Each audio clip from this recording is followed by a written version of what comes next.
Hello, this is Dana, and this is the 36th segment of the Master the Bible Today series, a snapshot of the book of Nehemiah. Much of this book is written in the first person, suggesting Nehemiah as the author. Nehemiah is the last of the Old Testament historical books. It records the history of the third return of the Jewish exiles to Jerusalem after their captivity. Zerubbabel led the first return to Jerusalem in 538 BC. In 458 BC, Ezra led the second return. Finally, in 445 BC, Nehemiah returned with the third group of exiles. Upon his arrival, Nehemiah saw a problem and was distressed. As the story begins, Nehemiah was talking with fellow Jews who reported that the walls and gates of Jerusalem were in disrepair. Although the Jews completed the temple in 516 BC, the city walls remained in shambles for the next 70 years.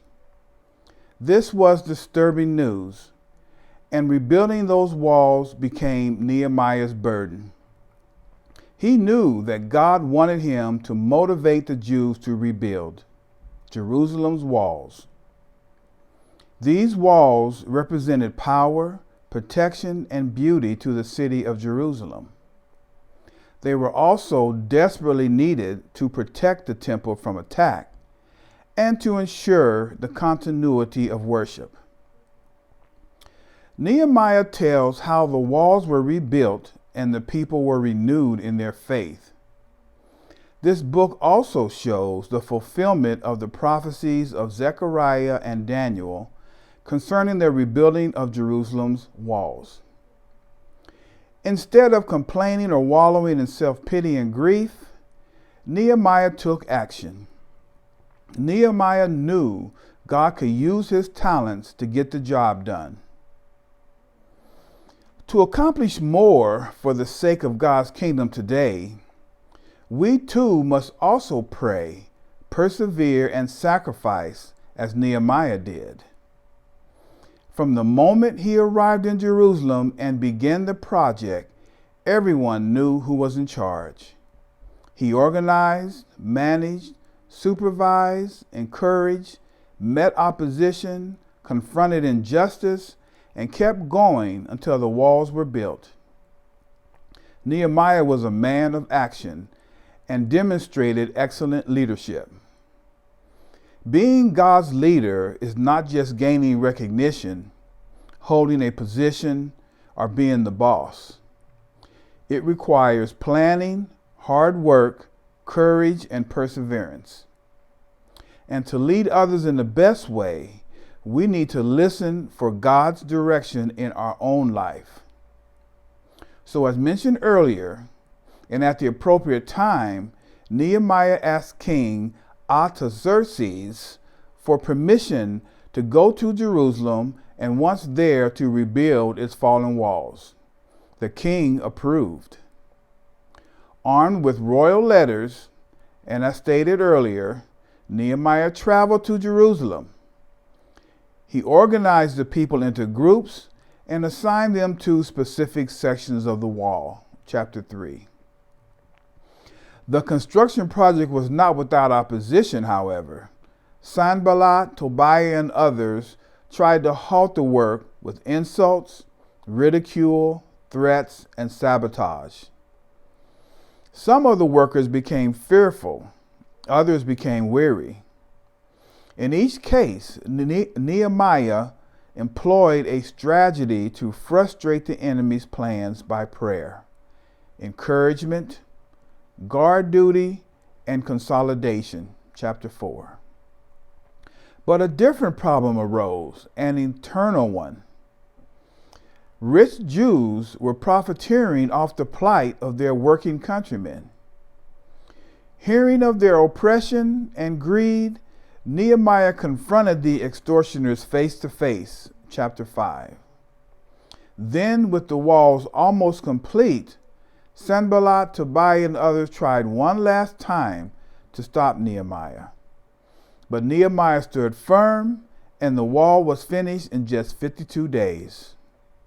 What a tremendous monument to God's love and faithfulness. Enemies and friends alike knew that God had helped the Jews have success. Chapter 6. Although God had enabled them to build the wall, the work was not complete until the people rebuilt their lives spiritually. Recognizing and admitting to sin is not enough. Revival must result in reform, or it is merely an expression of enthusiasm.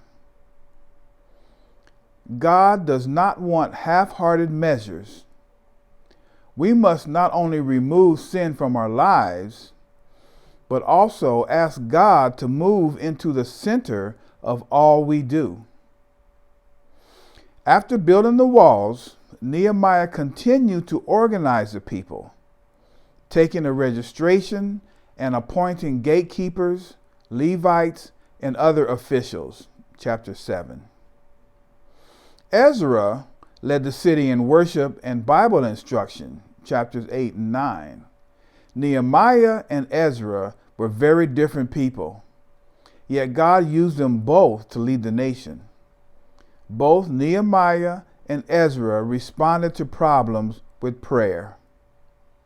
This led to a reaffirmation of faith and religious revival as the people promised to serve God faithfully. Chapters 10 and 11. Remember, there is a place for you in God's work, even if you are different from most other people. God uses each person in a unique way to accomplish his purposes. Does God have a vision for you and me?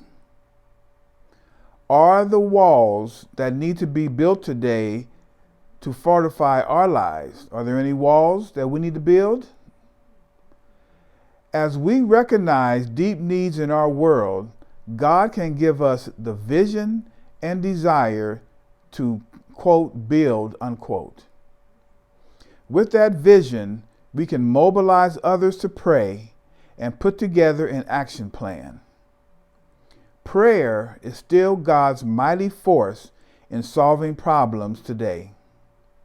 Prayer and action go hand in hand. Through prayer, God guides our preparation, teamwork, and diligent efforts to carry out his will. The book of Nehemiah closes with the listing of the clans and their leaders, the dedication of the new wall of Jerusalem, and the purging of sin from the land, chapters 12 and 13. As you read this book, watch Nehemiah in action and determine to be a person on whom God can depend on to act for him in the world. Thank you.